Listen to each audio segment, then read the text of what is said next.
dem. mais un voyage tu as vu les problèmes les incidents moo tax mu jënd avion boobu. Omar maa ngi ñëw ci yow. Abdoulaye Wade non Abdoulaye Wade sax avion 21 milliards la te mën nañ ko accepter ndax avion bu fi nekkoon moom moo traversé régime yëpp depuis Pointe Sangomar. mais ñii aussi ils sont en train de dire la même chose. non mais ay problème de prestige la rek. ay problème de prestige la rek. non Abdoulaye Wade jëndul woon non. si benn xur la je veux même pas ñu Wade n'a pas de maison yow loolu wax waxee da ngay il faut qu'on s'explique aussi. loolu waxu xale la Wade n'a pas de maison. waaw d'accord alors il a l'estime des Sénégalais.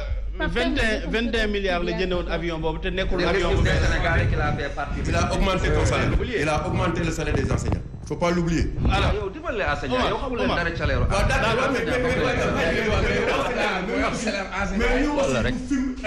waaw film des élèves. nekk doomu enseignant. waaw débat bi lu ci indi ay salaire u enseignant. non dama ne yow débat bi. Quand on parle des enseignants, alors mënu woon il a beaucoup fait. Il a beaucoup fait dans ce pays. Il n'a jamais fait dans ce pays. Il fait partie des gens qui ont sali dans ce pays. D'accord. Mais je l'ai d'accord. C'est aujourd'hui que tu regrettes parce que tu as des problèmes de conscience. Tu fais partie des Sénégalais qui ont mais aujourd'hui c'est Omar Faye. d'accord Omar merci Pape terminal na yow it foofu moom très mal placé. s'il vous plaît na dégloonte waay. yow suñu booy wax Abdoulaye Wade am nga wax. waaw d'accord léegi bu ñu génnee ñu yeggale ko. Quand même. alors. Tu as fait quelque chose. Merci Omar. Pas wax ne il a été fait dans ce pays. Il y a des choses qui ont été faites. D'accord il a compris professeur comprendre na li nga doon wax professeur moom tam comprendre na c'est bon on avance. non waaw li may wax rek mooy en fait mënuñu justifier lii ñuy def tey par le passé parce que yaakaar naa ne bu nekkul woon yu bon yu fi amoon. du ñu indi élection bay xalaat alternance. donc Macky Sall li mënuñu ko accepter. Abdoulaye Wade au moins sax 21 milliards la jëndoon avion te jëndoon avion bu bees avion bi mu jëndoon yaakaar naa président France ñoo ko doon utiliser mais ki nga xamante ne dafa jël 60 milliards def ko ci avion te beneen mbir bi sax Abdoulaye Wade daañu la ni xaalis bi ngi circuler dañuy naan baax naag baaxul mais mi ngi doon circuler voyage am da doon dem di ñëw naar yi ñu ngi doon kii mais Macky Sall man mosuma ko gis mu dem ci dëkku naar yi Macky Sall voyage am yëpp lan la bu demee Turquie la signé fa ay contrat yoo xamante ni saa bu ñu ñëwee fii indaale seen banque boobu lu mu tudd Exit Bank xaw ma bu ñu fi ñëwee ñu jox leen stade boo xamante ne waroon nañu ko defaree ci 50 milliards jox leen ko 156 milliards. d'accord dénk leen aéroport ak yeneen. voilà donc je crois que vraiment. Abdoulaye Wade moom kenn mënu ko xalaata comparer ak Macky Sall ndax dallu Abdoulaye Wade sax moo gën bu Macky Sall. Dame alors Dame su ñuy ñëwaat ci par rapport toujours à cet avion Omar Faye bàyyi li ngay def su ñuy ñëw toujours par rapport à cet avion yow déjà dépense de prestige bi teg nga ko de côté mais ci loolu da nga ne dafa am leneen lu ko lal lan moo ko lal exactement. waaw sénégalais yi dañ dul taxaw seetlu xam nga ñoom ñoo wax ni avion bi ñu ngi ko contracté woon en 2019.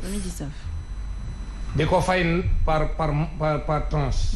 ba heure bii te daañu leen ko daan la dernière tranche ñu ngi ko war a fay en juillet. du loolu la ñu wax kon juillet ñëw. waa léegi ba mu dooree ba léegi xam nga waxuñ ci mu ñu ne tekk léegi Sénégal yi duñ posé wu question loo doon fay 2 ans ngi nii waxoo ci lan moo xew Sénégal bañ toog ba càgg rek ñu ne ko pëy pour andi coow. seen coow boo jigéen may ma rek ma ñëw may ma rek.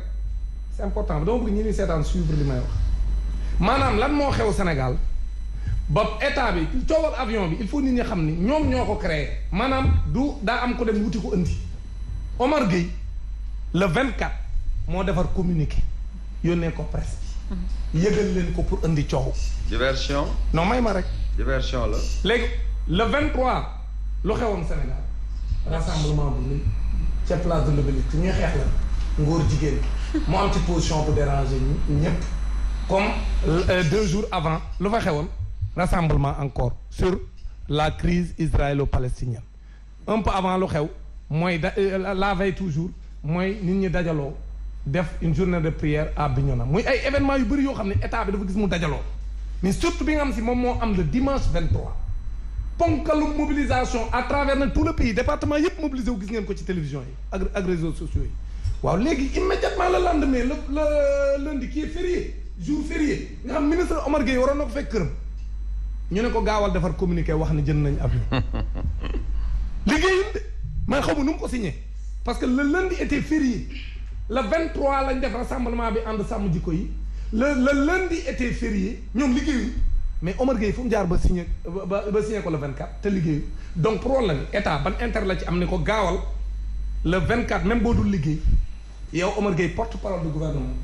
gaawal signé yëgal Sénégalais yi ne jënd nañ ab avion buur jar 60 milliards waaw léegi ma jàpp ni même presse bi nelawal nañ leen xam nga tax ñu nelawal leen mooy ñi ngi doon xaar ñëpp le mardi comme lundi jour férié la journaux yëpp titré sur les manifestations mais ñu xëy sur les 21 quotidiens amul benn rek moo ci titré sur le rassemblement contre l'homosexualité ñëpp titré l'avion ma ne président Macky Sall la mu bëggoon am na lii la bëggoon mooy def dans la diversion président Macky Sall bu doon ay 60 milliards la ñuy wax mais li mu fi yàqte ci 60 lu ëpp 60 milliards bari na ñoo ngi yore suñ 94 milliards yoo xam ni kañ ko jiñ moom mooy jéemi pexe nangu cee wax ci biir mbas mi lu mu wax du danañ dajale na 1000 milliards 1000 milliards kan la fi rendre compte ci 1000 milliards yi gorom bi mu dénkoon li nga xam moo ci ëpp solo muy jënd nangu la rendre compte nit ñi ci ay nan la dépensé xaalis te loolu moo ëpp moo gën a cher avion bi parce que doon nañu wax lu mu gàtt 68 milliards te kenn waxu ci ngeen may wax ay waxu 60 milliards ñoom gouvernement ñoo créé coow li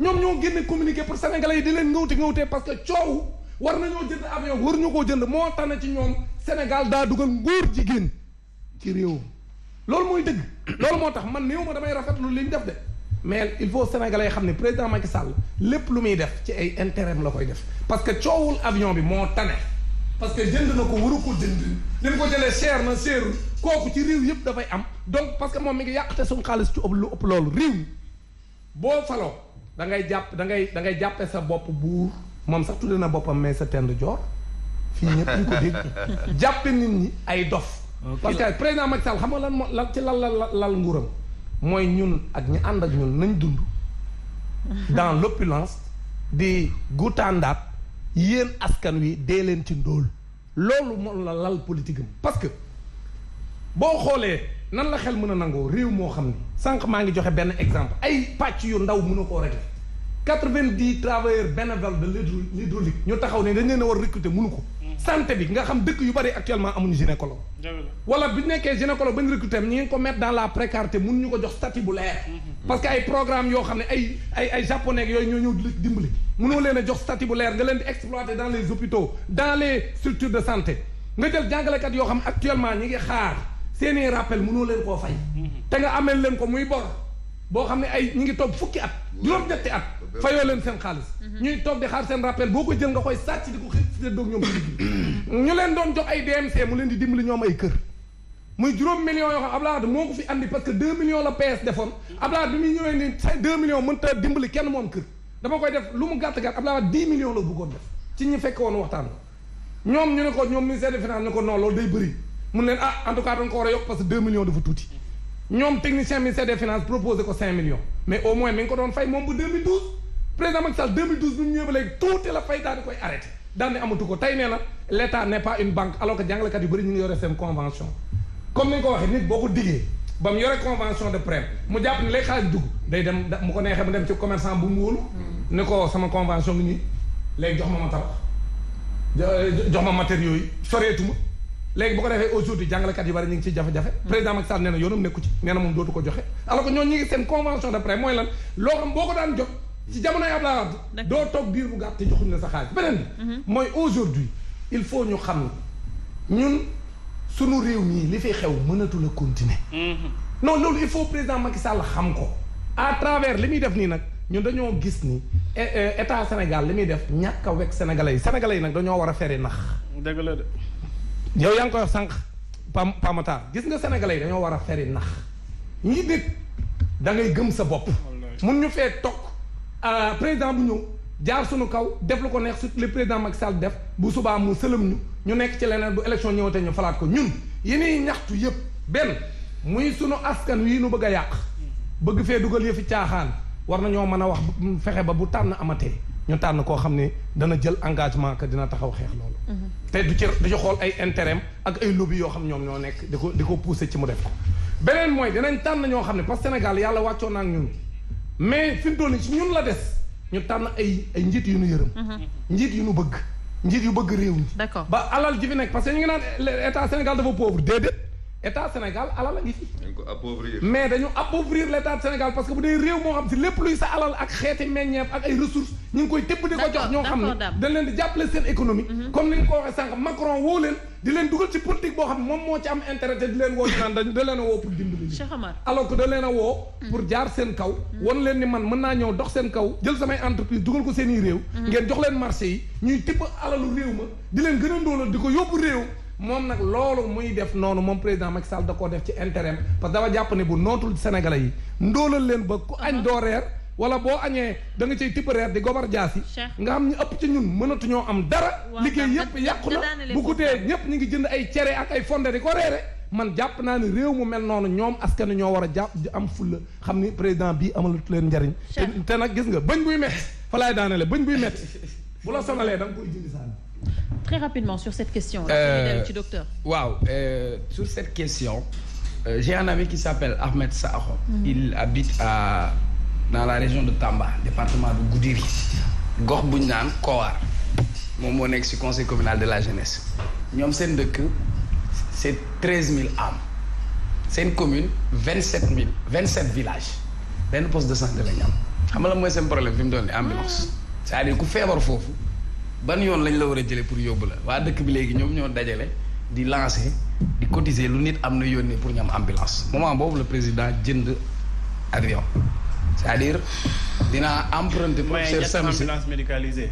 oui mais c'est-à-dire Sénégal dans le Sénégal des profondeurs parfois dañuy soxla ay ambulance nga dem déglu tës ñu ne la ndaw si daa waroon a matu ci taxi bi la matoo fa la faatoo foofu lañ toll dans ces urgences le professeur Sanusi sa phrase boobu nga naan balaa ngay suukar lem te toom bi saful c'est-à-dire le décideur dafa am lu ñuy wax. mais loolu bàyyi na ko léegi de moom léegi day suukar lem. waaw léegi le décideur celui qui décide dafay def arbitrage mooy budget boobu mën a am muy gox ak muy état parce que Omar Faye tey bu yoree dépense li muy njëkk a lijjanti ndax ci tàq na balaa muy dem di xool noflaayu boppam.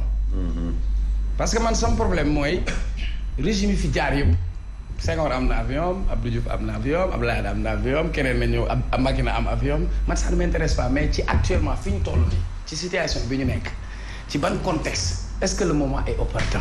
Ça c'est une question parce qu'on me dit que sur les 5 ans boroom xam-xam bi jëm ci wàllu koom-koom bu xaymaa ci juróomi at yi ndax Sénégal amoon nañ jafe-jafe koom-koom ndax subvention yi ñu doon def ci yenn yi dañ ko rocci ndax ciment ak fer yokk nañ ko. yokk na. li tax ñu yokk ko yenn taxes yi ci carburant mu gën a yokk loolu la. man xayma boobu laa beneen xayma bi pour xam niveau de vie bi sénégalais bi di dund c'est-à-dire suñ ko waxee parfois nga foog dañuy wax pour ngañ mais dañuy wax pour ki nga xam ne mooy dogal te xamul ñu xamal ko li mu xamul woon. li mu xamul mooy wallahi wal azim damaa toog sama kër magum jëmm ñëw ba foofu bi mu ñëwee di wax ak man mu ne ma man de aw ma parce que damay fóot benn doom la am maçon la.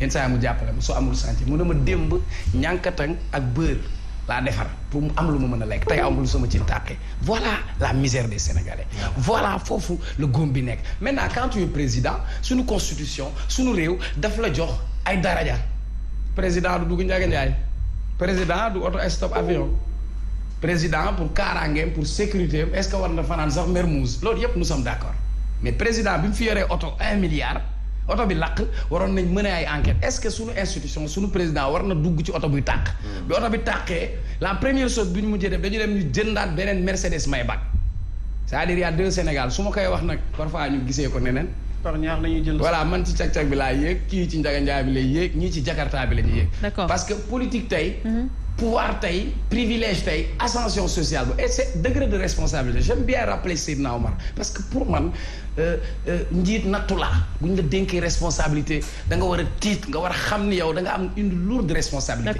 école bi bu ñu ci dugalee wàllu góor jigéen am nga ci responsabilité réew mi si yàqu am nga ci responsabilité nit ki feebar war a faju amul lu mu fajoo am nga ci responsabilité tey on va me dire que mu ngi defar ay hôpital j'applaudis c'est bien mais en tout cas bu ñuy wax dëgg rek te yàlla tax hôpital Dalal Jàmm. non suul keer du ko teree feeñ. Ablaye Wade bëgg ko bañ ko. def na ci réew mi lu ne weng loo xam ni. bu ubbee sa bët non xaaral boo ubbee sa bët gis ko mais. c'est que daam na da ngaa wax sa wàll bàyyi ma wax sa wàll. loolu dama ko waaw ba jërëjëf ci doole bi li ma doon daaneel rek mooy nañu mettre l'humain nañu mettre le Sénégalais au cœur de nos politiques. le vrai discours DER bi dañ ne 60 milliards. mettre l'humain. waxuma ko de 60 milliards. la ñu financé pour 1050 jeunes 1500 jeunes 60 milliards la ñu financé pour 1050 jeunes kon 60 milliards pour avion présidentiel trouver l'erreur nañ ma wax. en 30 secondes Omar Faye en 30 secondes. xam nga nee ne. c'est que mën na am 30 secondes. xam nga ni Omar Faye mi 30 secondes du ko wax. waa Tamba lañ leen doon seetaan. entre guillemets sexualité éducative mais man je vais parler même de sexualité financière. avec ce qui se passe avec la France. lan mooy sexualité financière. l'homosexualité financière. l'homosexualité. attends rek. dama bëgg nga may ma rek. docteur jël nga note concept bu bees la de. Omar da nga créé mot bu bees di ñu définir la l'homosexualité bi kay. ay affaire am la yor. bu développé ko. financière. booy seet boo gisee mën na la Ablaye Wade am na def na li mu def si réew mi bëri na mooy port dafa jëlee français yi qui ose le faire. les bases militaires la construction des voitures yi daan jóge France kan la ko jox du ñoom Serigne ñu leen sa xaj. il y a combien de milliardaires qui ont été créés. il a créé beaucoup de champs. le foncier qui était là kan moo ko revalorisé avec tous les kits de production. les pistes de production. Quand tu vas à Rufisque, le terrain coûtait 1 million. Aujourd'hui, si j'ai 20 millions, tu peux pas l'avoir à cause de ce qu'il a fait. Et tant d'autres choses. Dem en Europe et partout, taxaw devant les Français di leen wax dëgg. Devant les FMI et partout, ne leen nous sommes fiers. Kenn mënut ñu jàngal dara. Autant l'Afrique d'hier ne c'est plus l'Afrique d'aujourd'hui. Daa wax na ko. Lampadaire, c'est avec les Français. Autopont ak pont, c'est avec les Français. non boo limee du nga fi jóg Omar. waaw damay jox tuuti exemple. yow comment ndox mi téléphone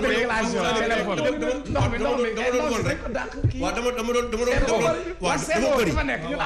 doon xam nga dafa bëri. waaw attends Saint-Louis dafa ndànk rek fi ma doon wax.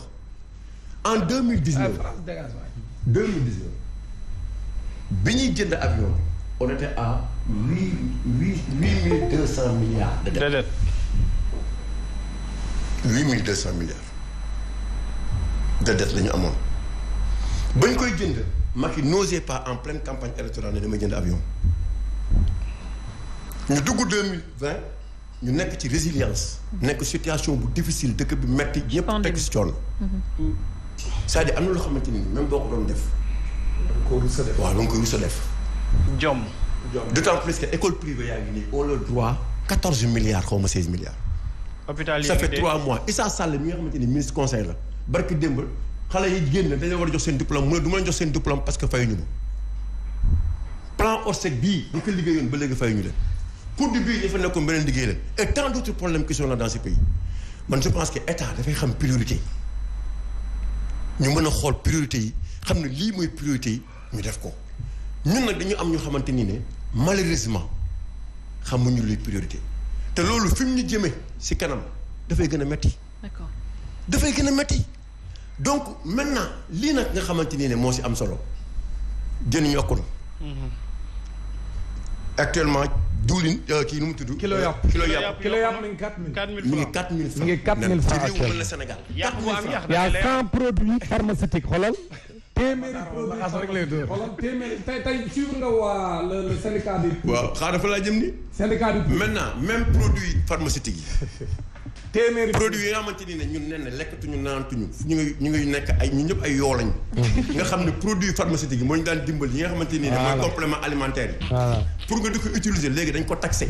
waaw téeméeri produit lañ listé yoo xam ne dañu passé de 50 à 100% d'augmentation illégale. violant l'arrêté 2003 15 juin 2003 bi nga xam ni. l'arrêté 118 du 15 juin 2003 nga xam ne moom moo limité woon loolu ba noppi réglementé ko ñu dem violé ko def leen neex sans produit ñoom médecins yi nee nañ les pharmaciens nee nañ oui dafa nar a dem 500 produits actuellement yoo xam ne sénégalais ñoo xam ko ku ci feebar garab bu daan jar junni day jar léegi ñaari junni wala ñetti junni foofu lañ jëm ku fi feebar da ngay dee. alors daanelal Pape Matar wax loolu situation 300 milliards yu ñu waxoon dañ ko jënd pour ay oto. loolu situation boobu lañ nar a dundal. mu ne day indi restriction parce que nit ñi aussi il faut les prendre au mot. moom moo def 2019 ne restriction lay def. waaw ne oto dootuma ko jënd. carburant bi dinaa ko xoolaat. kii le coût téléphonique tout ça je vais revoir. rationalisation mais yow rationaliser leen dem indi avion. moom kay dafa doon yéexanal xam nga yooyu c'est des choses yoo xamante ni ne yow boo waxee sa askan ba pare. boo waxee sa askan ba pare. ba ñu ne kii kat. voie bi mu nar a jël nii. baax na nga ñëw ci en pleine résilience. où tous les pays actuellement. boo demee États-Unis 2000 milliards de dollars lañ génne. nga dem Europe pareil ku nekk yaa ngi xool loo génne sa pays sa situation. nga ne non man je préfère acheter un avion. non mais achat bi moo njëkkoon. man xam naa ne pour sama confort. waaw man xam naa ne moom oto bu rafet. achat bi moo njëkkoon ils avaient deux options. oto bu rafet moom Macky bëgg na ko. d'accord oto ak avion bu rafet. non luxe ci boppam la bëgg. c'est que temps booy amuloo oto nag. alors xam naa li ñu nee na bu fi dagg temps bi de. non non nee na bu fi dagg temps bi de. Omar Faye naan bu fi dagg temps bi. une mais war nañu mën a am aussi avis wu philosophe bi ci